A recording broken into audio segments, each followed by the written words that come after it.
மதுரை விமான நிலையத்தில் முதன்முறையாக இரவு நேர விமான சேவை தொடங்கியுள்ளது. கடந்த அக்டோபர் 1ஆம் தேதி முதல் 24 மணி நேரமும் மதுரை விமான நிலையம் செயல்படும் என அறிவிக்கப்பட்டிருந்த நிலையில் முதற்கட்டமாக மதுரையில் இருந்து சென்னைக்கு இரவு 10:45 மணிக்கு இண்டிகோ விமான சேவை தொடங்கியுள்ளது. பின்னர் சென்னையில் இருந்து மலேசியாவின் பினாங் நகருக்கு அந்நாட்டின் நேரப்படி காலை 8:30 மணிக்கு செல்ல உள்ளது. இரவு நேர விமான சேவைக்கு வரவேற்பு தெரிவித்துள்ள பயணிகள் விரைவில் அரபு நாடுகளுக்கு இரவு நேர சேவை வழங்க வேண்டும் எனவும் கோரிக்கை விடுத்தனர். இந்த இரவு விமான சேவைன்றது தொடரணும். அதே போல் இங்கேருந்து நேரடியாக கல்ஃப் கண்ட்ரி, முக்கியமாக துபாய்ங்கிறது உலகத்தையே கனெக்ட் பண்ணுற ஒரு ஏர்போர்ட்.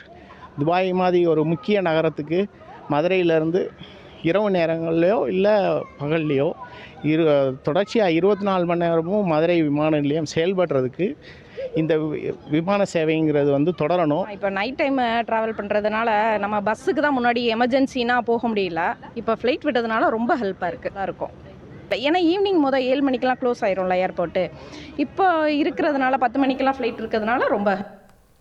பரோலில் சென்று கொலை செய்த ஆயுள் தண்டனை கைதிக்கும் மேலும் ஒரு ஆயுள் தண்டனை விதிக்கப்பட்டுள்ளது. 2010 ஒரு கொலை வழக்கில் ஆயுள் தண்டனை விதிக்கப்பட்டு சிறை சென்ற சுடலை முத்து என்பவர் 2016 பரோலில் வெளியே வந்து பின் மனோகரன் என்பவரை கொலை செய்த வழக்கில் மீண்டும் கைது செய்யப்பட்டார்.